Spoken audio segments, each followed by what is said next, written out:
aqui, trazer, quebrar um pouco a expectativa daquilo que é quem que é o Padre Zezinho, né? E ele está aqui, e aí se vocês quiserem fazer pergunta, se quiser falar alguma coisa, fica à vontade, aí depois a gente tira uma foto com todo mundo aí, com todo mundo. Primeiro falo eu? Pode ser. Não é muito não, eu estou com 70 anos de idade, 45 de padre e 46 de canção, 44 de escritor. E nesse período todo, falando da experiência de vocês, eu devo ter dado uns, sem exagerar, uns 50 shows em benefício de obras como esta aqui. Desde os começos, Padre Haroldo, e com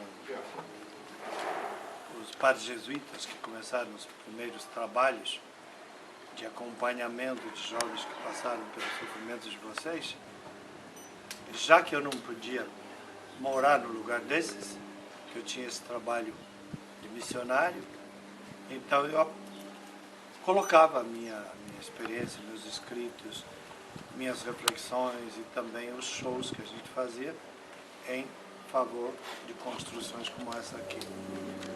Ou chamavam fazendas, ou refúgios, abrigos, depois ficou mais com o nome de fazenda. Então eu conheço mundo afora, porque eu estive também em Macau, na China. Lá é grande, nossa, é gigantesco. Em 1970, e foi lá que eu tomei a decisão. Antes eu não conhecia a maneira de dialogar com quem passou por esse tipo de sequestro, sofrimento que é o que vocês passaram. Mas aí, lá eu, convivendo com chineses que vinham da China continental, do regime comunista, e eles mandavam para lá para católicos cuidarem. E havia também um de evangélico. Aí eu escutei de um líder comunista, naquele tempo a China comunista era mais aguerrida do que hoje, que vocês sabem cuidar de jovens machucados. Eu me lembro, ele falou em inglês, né? E eu percebi que eles davam importância muito grande a esse trabalho de igreja. Eles não tinham objeção nenhuma a freiras e padres que cuidavam dos seus feridos. Mandavam os doentes deles para lá. Havia também em Macau, e ainda há hoje, um hospital para monstros. Em que sentido? A palavra que eles usam lá, mas hoje nós não usamos mais isso porque não é a expressão correta. Pessoas com gravíssimos defeitos. Assim, alguém com 4 braços, ou alguém com 3 olhos, e deformadas à extrema.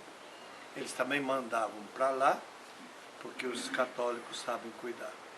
E aí eu via o carinho das irmãs de vários países em função daqueles indivíduos que não pareciam humanos, mas eram humanos.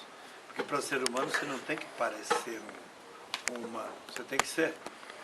Então, quando alguém com 3 olhos e uma boca fora de lugar, ou alguém com ou 2 pernas que saem daqui e uma terceira, você diz, ele não é humano? Claro que ele é humano. Ele é humano com algumas excrescências. Mas para ser humano, não tem que ter 2 pernas, 2 braços, 2 olhos. Isso é o mais comum dos humanos. Mas às vezes tem tudo isso e por dentro não é humano, né?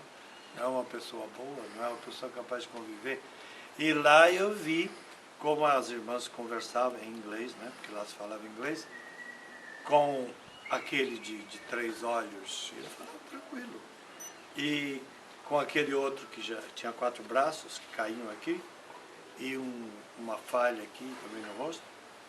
Esse falava em chinês, ela dizia para mim. Então são pessoas com aparência diferente, mas todos eles sensíveis ao carinho, sensíveis ao afeto, acolhedores.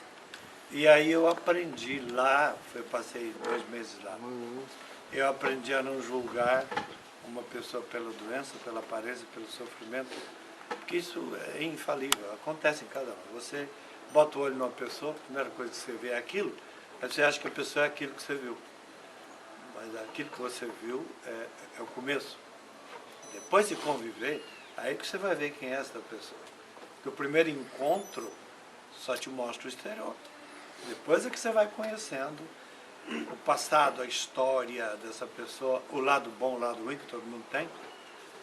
E o zelo, o amor pela vida. De lá eu saí com a decisão de que os shows que eu desse em benefício dessas obras, eu não cobraria nada. Eu cobro para ajudar as vocações, a formação do seminário. Mas se fosse assim, eu não cobraria nada. Tudo seria para eles. E aí eu fiz muito, né, muito desses shows. Se alguém me pergunta o que eu vejo em obras como Aresta, eu acho, é Areste, né? Uhum. Eu acho que, em primeiro lugar, tem que haver três coisas fundamentais por aquilo tudo que eu já vi gerando o mundo. Eu conheço 55 países. Lá, as vítimas do ópio, por exemplo, que é muito sério na China, meu sobrinho vai lá a cada três vezes por ano, é um tipo de reação. Depois a outra. Depende do tipo de tóxico, a pessoa reage de maneira diferente. Mas uma coisa em comum todos eles têm. Quem aceitou ir para um lugar desse quer resgatar a sua pessoa e reconhece que foi sequestrado. Hoje mesmo eu acabei de, antes de saber que eu vim aqui nesse horário, eu fiz um artigo que vai fazer parte de um livro meu, e aí eu falo da guerra mundial travada contra a civilização, contra os jovens, e feita por guerrilheiros chamados traficantes, e com bombas de efeito moral, psicológico e físico, que ao invés de serem jogadas sobre as pessoas, são colocadas dentro de uma seringa e elas são em forma de pó ou de fumaça e que machucam por dentro. E vão destruindo o que às vezes nós temos de melhor.